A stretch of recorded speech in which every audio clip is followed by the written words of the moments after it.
Hello বন্ধুরা, আশা করি তোমরা সকলেই ভালো আছো। গল্প হলেও সত্যি পেজটির পরবর্তী এপিসোডে তোমাদের সকলকেই স্বাগত জানাই। প্রথম এপিসোডেই আমি বলেছিলাম ভূত আছে কি নেই সেই প্রসঙ্গে আমি যাচ্ছি না, আর এই বিষয়ে কোনো রকম বিতর্কে না গিয়ে গল্প বা ঘটনাটিকে এন্টারটেনমেন্ট হিসেবে নেওয়াই ভালো হবে। তাহলে চলো শুরু করা যাক আজকের ঘটনা। তোমরা এখন শুনছো গল্প হলেও সত্যি। ঘটনাটি আমি আমার এক বন্ধুর কাছে শুনেছি। ঘটনাটি ঘটে তার মায়ের সাথে। গল্পটি সে আমাকে তার মায়ের জবানিতেই শুনিয়েছিল, তাই সে যেভাবে আমাকে বলেছে আমি ঠিক সেভাবে ঘটনাটি তোমাদের শোনানোর চেষ্টা করছি। বহু বছর আগের ঘটনা। আমি তখন স্কুলে পড়ি, সম্ভবত ক্লাস 9 কি 10 হবে। আলিপুরদুয়ার জেলার একটি গ্রামেই আমার বাড়ি ছিল। আমার বাড়ির 2-3টে বাড়ি পরেই আমার এক বান্ধবীর বাড়ি ছিল। স্কুলের কোনো কাজ হোক বা বাড়ির কোনো কাজ, বেশিরভাগটা আমরা একসাথেই করতাম। এমনই একদিন সন্ধেবেলা আমাকে একটু দরকারে যেতে হয় আমার কাকুর বাড়িতে। যদিও বা কাকুর বাড়ি আমার বাড়ি থেকে 20 মিনিটের রাস্তা, তবুও আমি আমার বান্ধবীকে আমার সাথে করেই নিয়ে যাই। যেহেতু আমরা বেশিরভাগ সময় একসাথেই থাকি, সেহেতু আমার বান্ধবীও কোনো আপত্তি জানায় না। যাই হোক, তবে আমাদের বাড়ি থেকে কাকুদের বাড়ি যাওয়ার পথে মাঝে একটা চা বাগান পড়ে। একেতেই ছোট থেকে শুনে এসছি এই চা বাগানটা খুব একটা ভালো নয়। তারপরও আমি ও আমার বান্ধবী ঠাকুরের নাম নিয়ে যাওয়া শুরু করি সেই চা বাগানের মধ্যে দিয়ে, কারণ কাকুর বাড়িতে যাওয়াটা খুব দরকার ছিল বিশেষ কিছু কাজের জন্য। আর চা বাগানটাই একটিমাত্র মাধ্যম কাকুর বাড়ি যাওয়ার, কারণ আশেপাশে সেরকম আর কোনো রাস্তাঘাট ছিল না। যাই হোক, আমরা ঠাকুরের নাম নিয়ে পৌঁছে যাই কাকুর বাড়িতে। এরপর সেখানে কাজ সেরে খেয়ে দিয়ে গল্প করতে করতে কখন যে রাত 11টা বেজে গেল বুঝতেই পারলাম না। এরপর সেখান থেকে বাড়ির জন্য রওনা দিতে হবে দেখেই কাকু বলল, আচ্ছা চল, আমি তোদের পৌঁছে দিয়ে আসছি। কাকু আবার কষ্ট করে যাবে ভেবে আমরা কাকুকে বললাম, না না কাকু, তুমি আবার কষ্ট করে যাবে কেন? আমরা একাই চলে যেতে পারবো। আমরা এত রাতে একা যাব এই দেখে বাড়ির সবাই সেই রাতে আমাদের থেকে যেতে বলছিল, কিন্তু পরদিন সকালে আমাদের স্কুল যাওয়াটা খুব দরকার ছিল।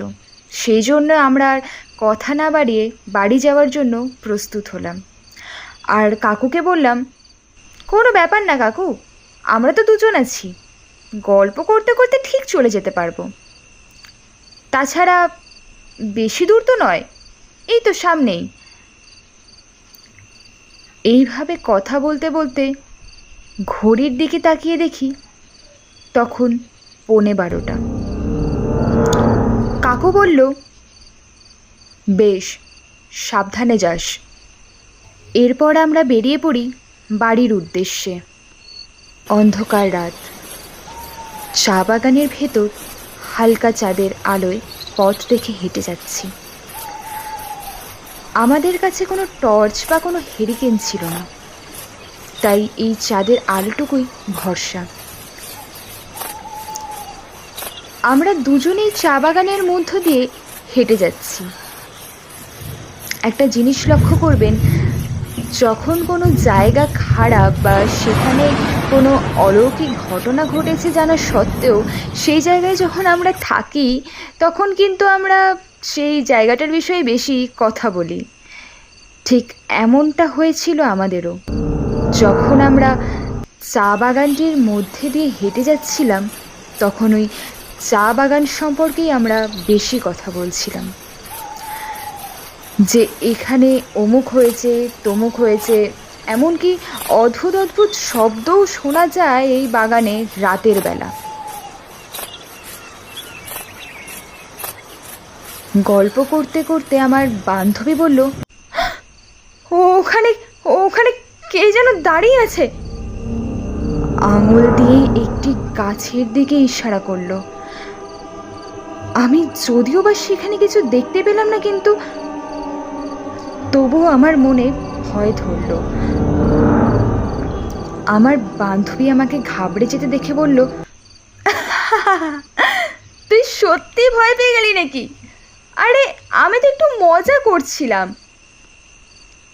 এই কথা শুনে আমার একটু রাগই হলো। মনে মনে ভাবলাম, ও আর কোনো জায়গা পেল না, এখানেই ওকে মজা করতে হলো।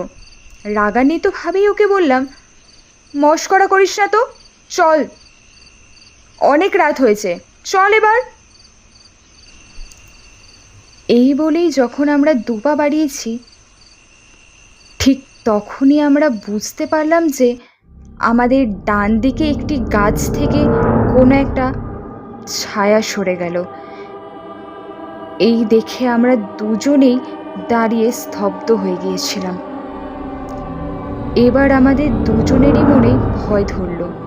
না, এবার কোনো মস্করা বা কোনো ভ্রম নয়, কারণ এই ঘটনার সাক্ষী আমরা দুজনেই। আমাদের কাছে ব্যাপারটা আরও স্পষ্ট হয়ে উঠল যখন আমরা বুঝতে পারলাম আমাদের পিছনে কেউ দাঁড়িয়ে গুংড়াচ্ছে আর জোরে জোরে নিঃশ্বাস ফেলছে।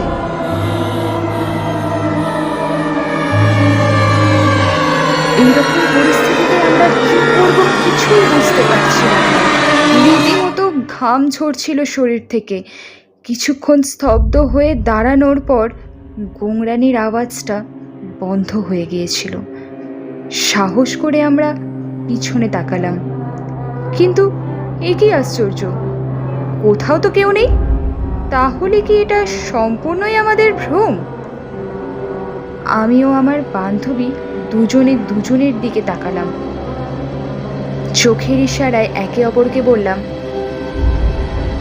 এখানে আর এক মুহূর্তও না, তাড়াতাড়ি বাড়ি ফিরতে হবে। এই ভেবে যেই আমরা সামনের দিকে ঘুরলাম, অমনি যা দেখলাম তা আমাদের শির দ্বারা কাঁপিয়ে দিয়েছিল।